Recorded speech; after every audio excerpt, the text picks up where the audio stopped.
Hey, y'all, welcome back to episode 35 of the Late Night Vision Show. If you are joining us for the first time, we'd love for you to go ahead and subscribe to us. This is the very first show of the new year, 2019. 2018 is in the books. So if you're joining us for the first time, please go ahead and subscribe to the Late Night Vision Show on YouTube, as well as on Instagram and Facebook and all the socials. Go check us out. I'm going to bring in my good buddy right now, Jason Robertson with Outdoor Legacy Gear. Happy 2019, sir. Happy 2019 to you too, Hans. It is pretty exciting. We're recording this actually on New Year's Day, New Year's night. That's right. So it is the very first thermal and hog hunting podcast put out this year, recorded this year anyway. So maybe somebody sneaks one in before us, but we've got probably the first one being recorded for the year. So it is exciting. Okay. We had a great last year, and I'm excited for what 2019 holds. Yeah, I mean, we had some great guests. We had last year we had Tyler with Ultimate Night Vision. We had James O'Neill. We had Matt with Envision. We had Guns and Chicken Strips. We had James. We had a lot of good people on. Yeah, we had James Willie from Willie Law Firm. Willie. Who else do we have? Yeah. We had a lot of good guests. Hey, and speaking of that, I've already talked to Tyler, and he wants to come back on. So we're going to get him back on, and probably do that maybe after SHOT Show and kind of get his rundown on what he thinks is new for the year. And we need to get James O'Neill back on. I get more guys saying, man, get us some more coyote hunters. So we're going to try to do that. Get O'Neill back. He was a cool guy. Yeah, absolutely. And if you also, while you're going and subscribing to the Late Night Vision Show on YouTube, if that's how you watch or listen, please go ahead and subscribe to the Outdoor Legacy Gear YouTube page, as well as on Instagram and Facebook. And you can find me on YouTube at Hans ETX, and also Instagram at the same handle. I just put out my 50 best thermal hog kills of 2018 this past, actually a few days ago. And I tell you, it was a lot of work to put all of that together, but the video turned out great. A lot of great response, and it's fun seeing all the kills and drops and going back and finding your favorite ones. And so it was definitely worth all the work, and I was glad to put it out and have a chance to put it out. You know, we actually just today had a chance to watch that. I was going to watch it a couple days ago, but I knew the kids would want to see it, so I pulled it up on the iPad today, and the kids were sitting there in my lap, and we watched it, and they thought it was so funny. I mean, you know, when one of them does something funny and starts kicking and flopping and rolling, they just thought it was great, and they were carrying on. I'm going to tell you something, folks. There are a lot. He said there's 50. I felt like it was 100. I was like, oh my gosh. I wasn't counting, but I was like, he miscounted. There's got to be more than 50. Yeah. There was a lot of kills on there. So it's a great video. Yeah. I really enjoyed it. So good. Go check that out. Again, I'm in my new studio out here in the barn. I had to kick Lefty, the dog, out, and which he was pretty upset about. But you know, I went out baiting holes today, and he came out of the woods with half a rabbit, and it wasn't even the good half; it was the bottom half. What kind of hunting dog does that? Comes with half a rabbit. Other half of the rabbit? Had he already? I don't know. It? It was gone. It was gone. He only came back with half a rabbit, so I kicked him out. He needs to go play somewhere while I tape this show. But yeah, I came back with the bottom half of a rabbit. So, and it was fresh too. It wasn't stiff or anything. But we are not talking about half dead rabbits or half of the dead rabbits found today. We're going to be talking, and we promised this show for a while now, and I've had a chance to use it. What we're going to be reviewing today is the Trijicon Reap IR. And Jason's used this scope a bunch. I've used this scope now for several weeks, had it out. We have a lot to say about it. And Jason first is going to run down the specs, and we're also going to give what we like about it, what our dislikes are, and kind of an overview at the very end. So we're looking forward to talking about the Trijicon Reap IR. Well, let's go ahead and jump in. There is a lot to say. There's a lot on the specs, a lot of things to go over. A lot of it's just the usual stuff, but there's one thing I'm going to briefly touch on, and we might get into this a little bit deeper in a future episode. But one of the questions that I know is common right now is when people that are interested in the Trijicons and they start looking at the Reaps, they're like, hey, there's a Reap. There's several models. There's a Type 1 and a Type 2. So I'm not going to jump in real deep there, but I just want to give a brief explanation on the surface. So this year. Nope, last year, 2018, Trijicon did release some new Reap IRs, and they're calling them Type 2s. And again, there's 3 models of them. There's different magnification levels. This is the big thing to know. Assuming that you're not, you don't want the higher magnification or the lower magnification, we are still advising customers to just stick with the original Type 1. And there's a couple reasons why. But the Type 2s, the main difference is that they have a different battery housing. That compartment takes those batteries from running horizontal and changes them up to vertical. And what that does is it does eliminate some concerns and problems that some people are having with high recoil rifles of bouncing those batteries. So when they turned them up vertical, it reduces some of that issue. The problem is, number one, it's ugly. I mean, it just looks really weird with that battery compartment. And also now it's changed the ability to use any external power on there. Now, somebody may get a workaround for that, but right now there's not. So as of the recording of this, as far as I know, it is using the internal CR123As only. And most people that run these repowers really like to use external power if they hunt very long. So that's the big change. And I mean, I guess it's good if you're shooting something that's really high recoil, but for most people, it's not going to be a benefit. They changed, instead of being a Wilcox shoe mount on the top of it, it's got a Picatinny rail mount on the top of the optic.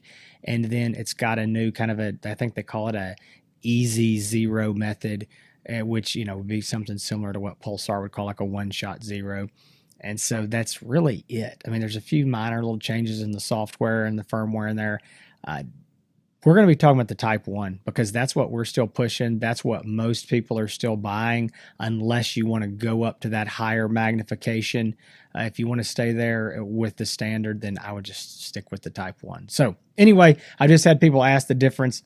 There's not a big difference. So jumping right in, the Reap-IR, this is the 35 millimeter. Again, Type 1.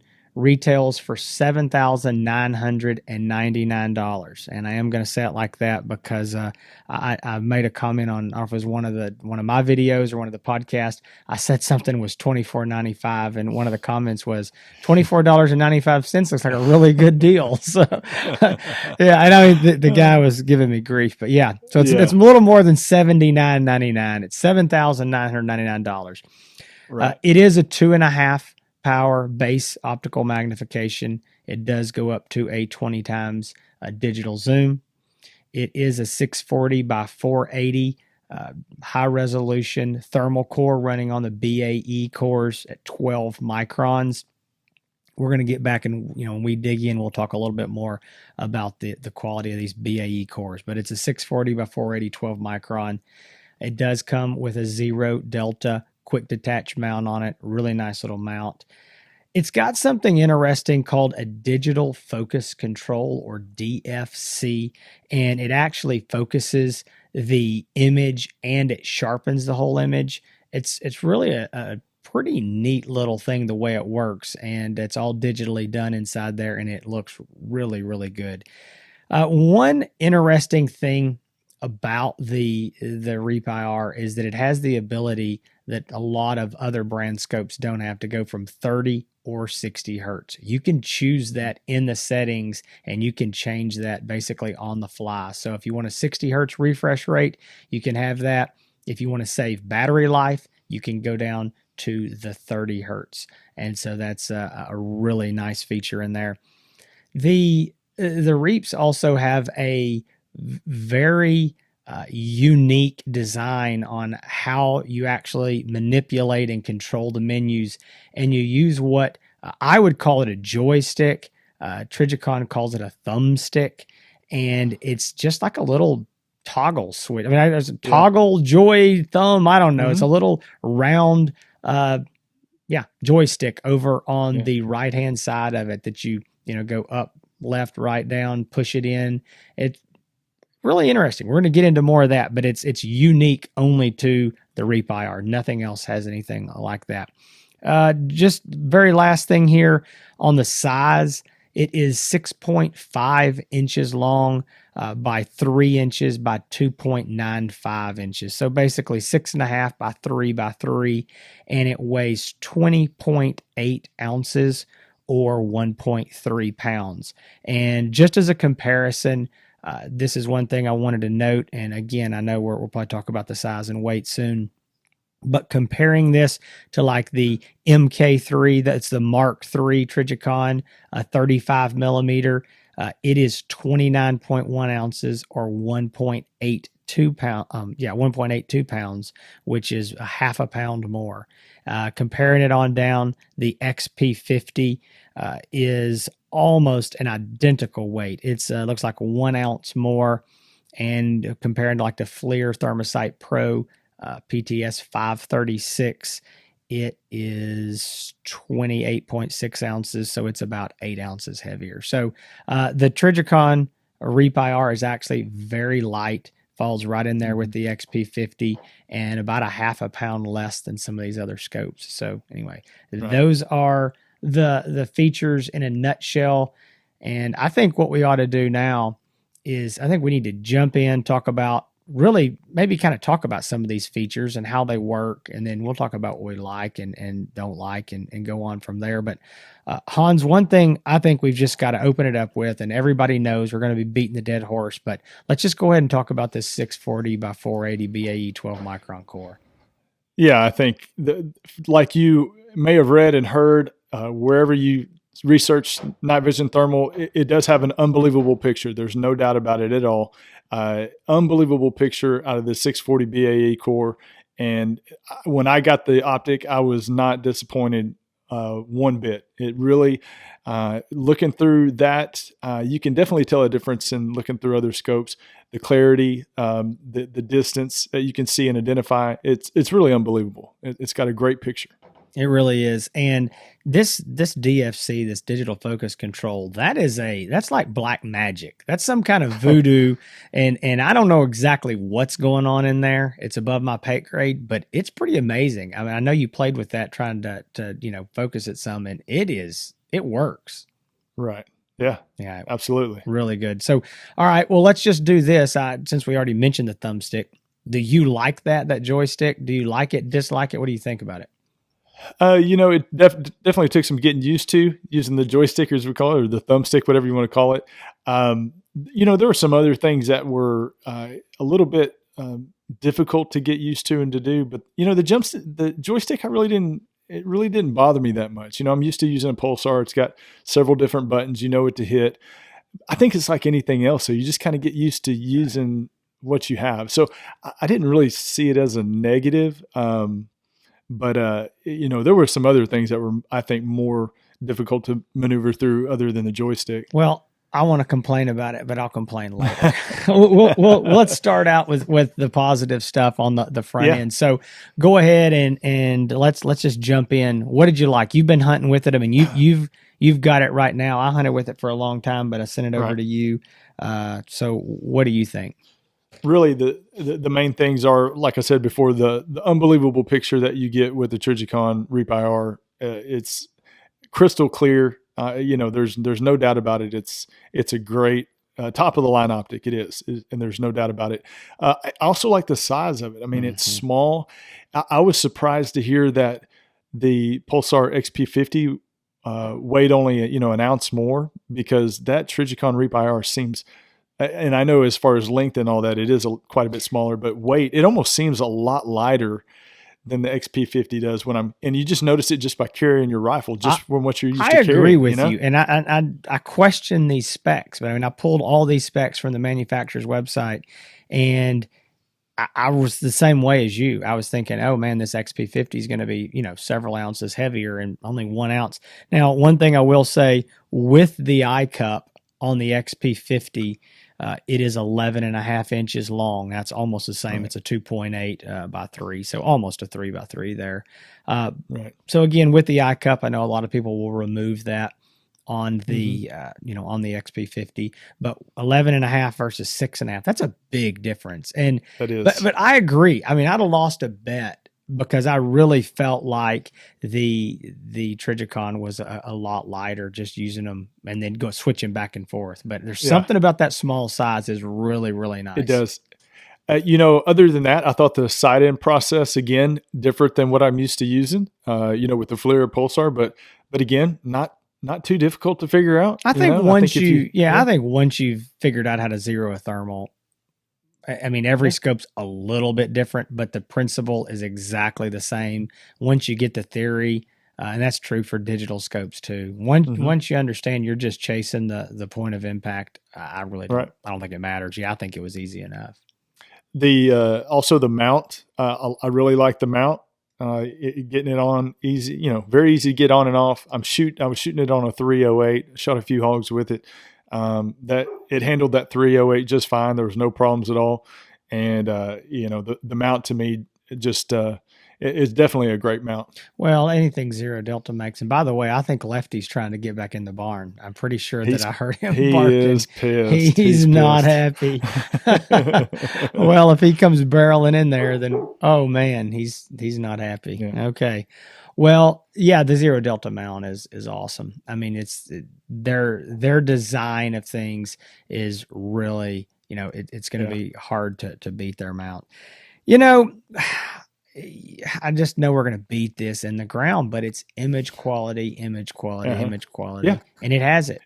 I Yep. mean, it just absolutely nothing right now on the market in a besides anything Trijicon has as some of their hmm other scopes. Nothing else is just going to compare to the image quality and the detection range. I think that's one thing that a lot of guys are always asking me on the phone. They're like, "Hey, I haven't ever used a Trijicon. Maybe I'll look through one, whatever.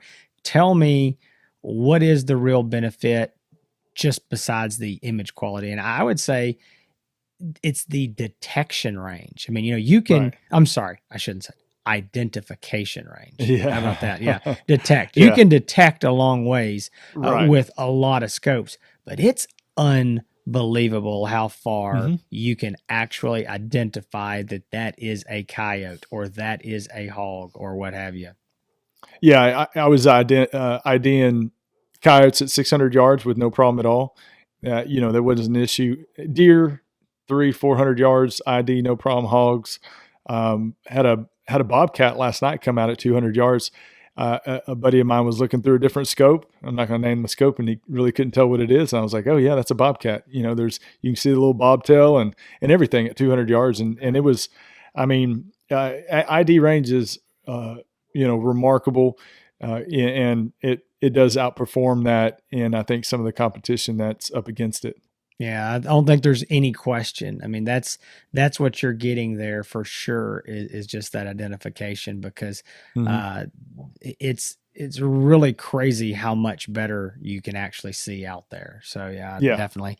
I know we're going to spend some time here on the things we don't like, and this is a great scope. I'm not here to run it in the ground, but I do think I have to bring up some of these things, and maybe the reason that it's I just feel like you really have to bring them up is because it is 8 grand, hmm and when you're spending this kind of money, you want to know what you're getting and what you're getting for it, and if there are negatives and how big a thing, how big a deal they are, and you've got to make your decision on those before you purchase. And so again, we're going to throw out the good with the bad, hmm and I think there's several things we can complain about. What I found over the years is that some people really love the little joystick. Some people don't. They prefer maybe like on the Mark III and the Mark II, you've got the turrets and they're on the left and the top, and that's, you hmm control everything with that versus the joystick.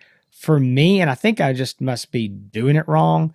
Every time I use a Reap, I don't realize it until I'm thinking about it. I am reaching up with my left hand and the joystick is on the right.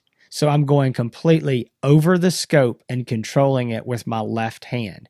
And it's a real pain for me. But as a right-handed shooter, my left hand is my free hand. I'm using, let's say, I'm using AR-15. So I'm going to have my right hand on the pistol grip, holding that rifle, kind of pulling it back up to the best I can back up to my shoulder, especially if I'm using an SBR or a pistol.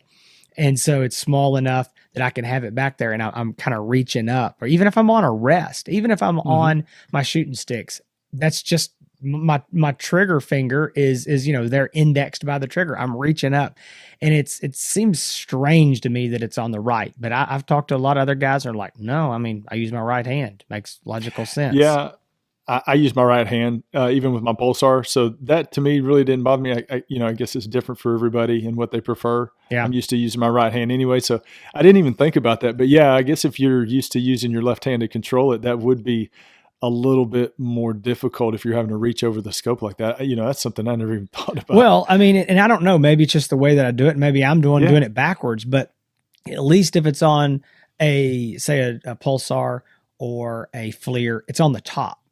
I don't know if you're left or right hand. It's in the same spot. But for me, and again, maybe I'm the weirdest right-handed guy in the world, but I'm reaching all the way over there, and it's just really uncomfortable for me.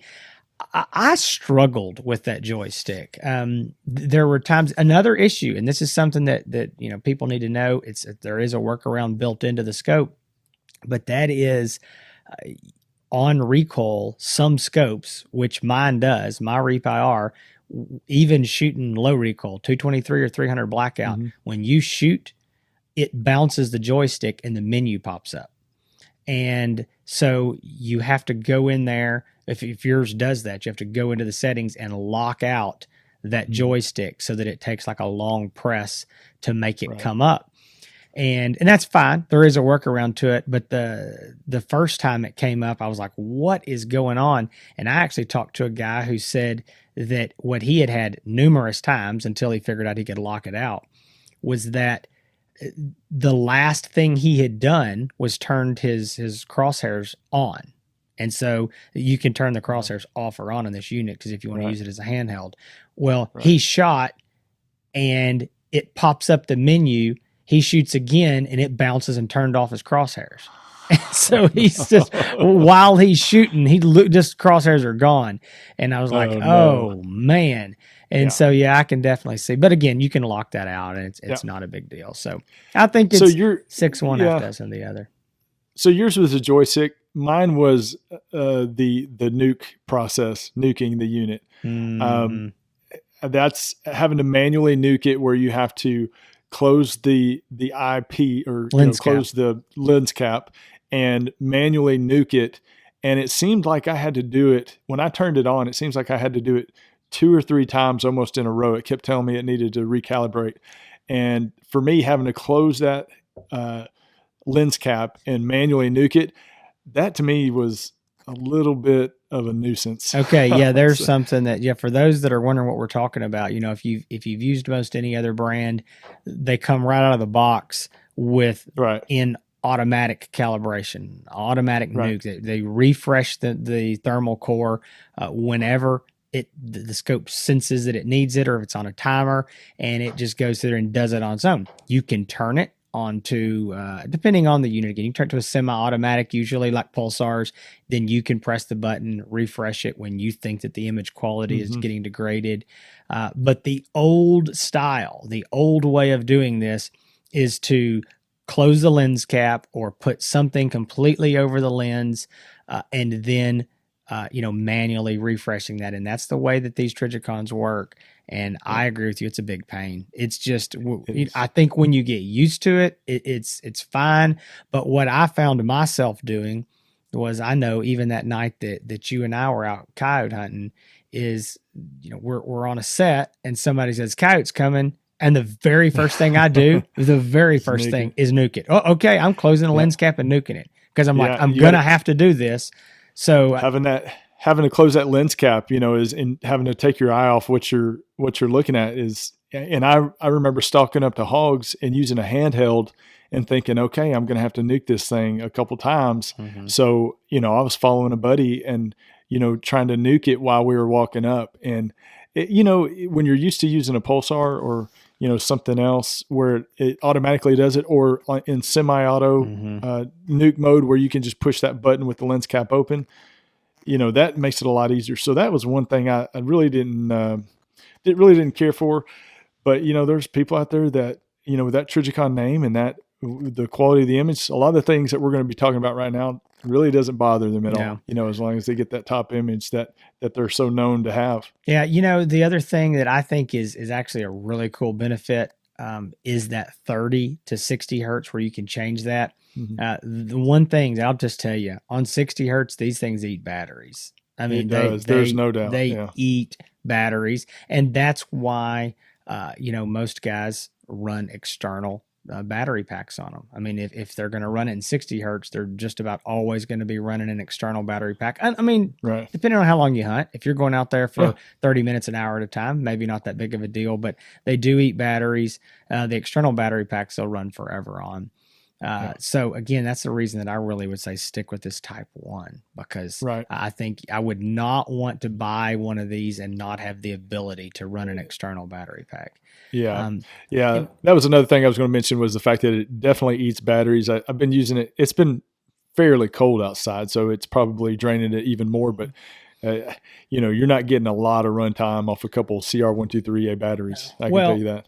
And folks, I know it sounds like we're just beating this thing in the mud, but we're having to compare this to the rest of the market. And so, I mean, we've got to look at what these other scopes are doing right now, and where this Trijicon, excels, and where it lags behind maybe. And one of the other issues we didn't even bring up yet, but it does not have internal video recording. And so you have to use an external DVR. The problem with that, besides the fact that you have to have an external DVR, is just that it's bulky. You got to carry it around. It's all that. But the other thing is, and I don't know if you noticed this, Hans, but you have to have it on 60 hertz for it to actually record. Now, for the record, somebody is going to listen to this and go, "You're a moron. You don't know what you're talking about," whatever. That is always the way that I thought it was. I've always been told that. It's the way I've always used it. I tried this unit. It will not put video out on 30 hertz. And I went ahead and did a little more research, and that seems to be the truth, is that it has to be on 60 hertz. So to do that, you're going to be eating your batteries. You can't lock that thing down to 30 and then shoot video. So I think what's disappointing to me using it with the DVR is you've got this beautiful image quality that nothing else on the market compares to. And then you pull out this SD card and you go, golly, that does not look like it just came out of an $8,000 scope. And it's just, the videos that I've been putting up on Instagram and on YouTube, it really just doesn't even do it justice. That MDVR, man, it's not very convenient to use. It's not, the image on the MDVR doesn't do it justice on the Trijicon. Having to remember to turn that MDVR on and make sure that light's blinking, it's not fun. And I would love to see the Trijicon with the internal video recorder, but what it sounds like, that's not going to be happening anytime soon. So my understanding is that there is something about these BAE cores that make that extremely difficult, if not impossible. I don't know. I'm not an engineer. I don't know what's going on there, but I've been told that from multiple sources in the know that there is something that makes this difficult, or I don't want to say impossible, but it could be impossible or difficult. So I don't know if something hasn't, maybe they're eventually going to figure something out there. Also, folks, if you go to YouTube and you look, and there's some great videos we mentioned, like James O'Neill. He's got some great videos out there with the Reap IR and other Trijicons. Right. Same thing, we mentioned Tyler at Ultimate Night Vision. They do too.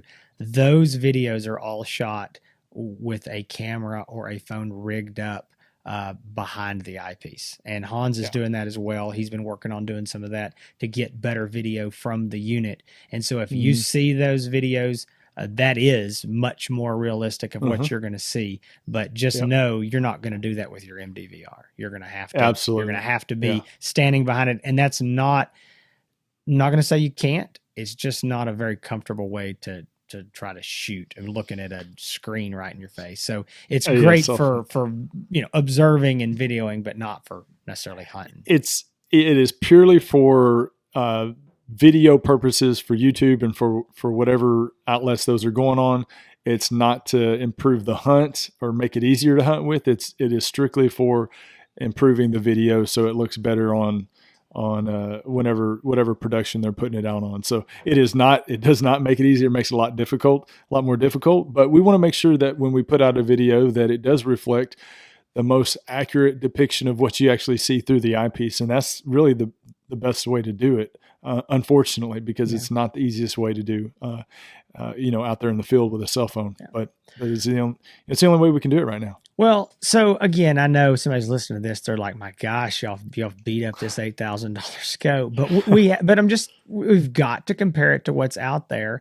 And I think this is where we've moved to in this conversation is what is the future? Because, and this is not the first time we've said it on this show. The Pulsar XP50, beautiful image quality.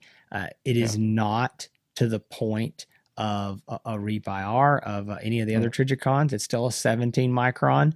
Hopefully we'll get to see that down in a 12 micron, see what happens.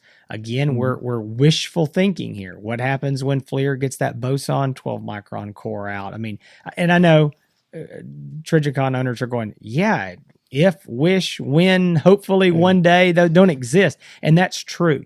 But the point I think I'm making is everybody is inching towards them. We've even got, Envision, and, Matt was on here on the show the other day and said, hey, they're using the exact same core.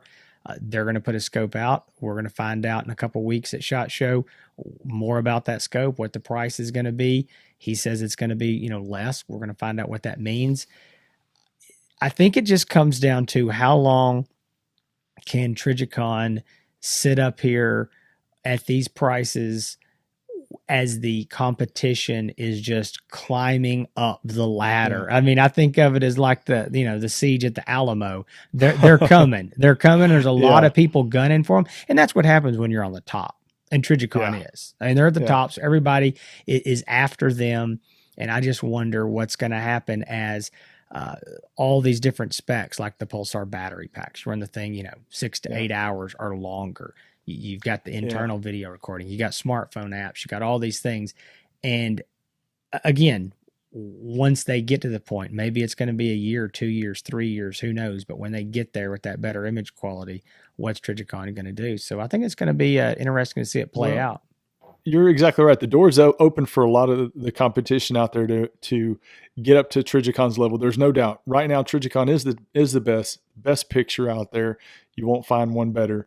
But I think some of these other companies are getting consumers used to these conveniences like internal video recording, like Wi-Fi, Bluetooth, to your cell phone. They're getting people used to these new advancements in technology, and that's what the consumers are wanting more of now. And I think in most cases they'll compromise on picture quality in some cases to have some of these conveniences, meaning they're not going to go out there and buy the best of the best and the most expensive. They can find one maybe a little bit less expensive and have all the conveniences and the add-ons that they want, still have a great picture, but it's not the top of like what Trijicon is right now. But the door's open, and I think that the competition is definitely advancing on them. Yeah, and look, I mean, I know this goes two ways. I know Trijicon owners that say flat out, you know what, those are the features, great. I don't need them. I don't need video recording, and I want image quality and battery life, big deal. I'll slap an external battery on there. I'll run it all night long. Nuking it, it's muscle memory. I can do it. Yeah. And they would just take our little, flimsy complaints here, which they are. We're nitpicking. And they would say, big deal. This means nothing for the fact that I can ID a coyote and say that is a coyote at 800 yards, or what these crazy distances. And they say, I want the best. This is the best. And today, if we take all the pipe dreams out, there is nothing out there today in a thermal rifle scope that's going to compare to this. And I'm going to say, bingo, you're exactly right. And for that person, it's absolutely worth it. But I'll tell you this, flip side of that coin is I sell a lot of XP50s to Trijicon owners. And a lot of these guys come and they say, you know what, already got a Trijicon, love it, and I am not getting rid of it, but I do want the video recording. I do want the battery pack, and I'm not going to use it every time we go out, but there's going to be a lot of hunts I'm going to use it. And so I'm always curious by that. I can't help but ask. I'm like, okay, you own a Trijicon. Why are you buying this? and almost every time the guy says, man, I've been hunting. With some buddies. One of them had one. I used it, liked it. Yeah, I mean, image quality isn't near what mine is, but it does have these features that I want, and I'm going to keep both. I'm not getting I've never had anybody say I'm selling the Trijicon. They say, man, I'm gonna keep it, but if I can afford it, I'm going to buy this and use it for certain situations, or maybe we're going somewhere. I've had some guys tell me that they do some controlled hunts at night on government land, and they are required to video everything. That every time their rifle shoots, they have to video, and it's like, we don't have a choice. We have to video, and we can't take a chance on forgetting to turn on the MDVR. We want to just hit record and be going. And so anyway, there's some reasoning there, but if you want the creme de la creme, if you want the best of the best, it is Trijicon. And there is no one that is going to buy one of these units. If you can afford it, you're not going to buy it, open it out of the box, go out there at night and go, yeah. Because if you do, I don't know what you're going to buy. There's nothing else out there for you to get, because they are the best. That's absolutely right. And really, if you want to learn more about the Trijicon Reap IR, if you want to speak with somebody about the differences and how it compares to some of the other scopes, if you're on the fence about it and you want either somebody to talk you off the ledge, or if you want to have somebody push you off the ledge, give Jason a call at Outdoor Legacy Gear. You can reach him at 877-350-1818, or you can find all of these scopes that we talk about on outdoorlegacygear.com. And man, we appreciate you joining us. I just want to say here, that was a glowing review. Jason will push you off the edge. He'll kick you off the ledge. Man, that's great. Yeah.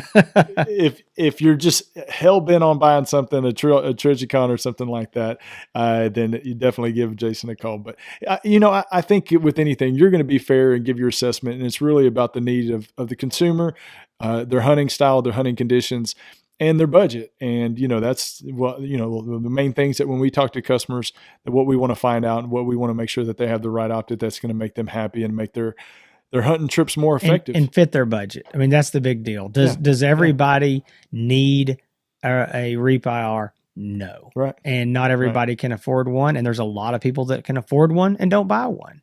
But if it's in your budget and you need or want those, that image quality, then bingo, it's for you. That's right. Right. Well, we appreciate y'all joining us this week. This is episode 35, talking about the Reap IR. Again, please go subscribe to us on all the socials. Go find Outdoor Legacy Gear. Go find Hansi's Texas. And everybody have a safe and happy new year out there. Much success in 2019. Hope y'all get after them hogs and coyotes. We look forward to seeing y'all again next week, bringing you a new podcast, the first and only show. I don't know if I can say that anymore, but the first and only podcast dedicated to night vision hunting. We appreciate y'all joining us. We'll see y'all next week. Good luck in the fields out there. Keep making them bacon pancakes. Y'all take care.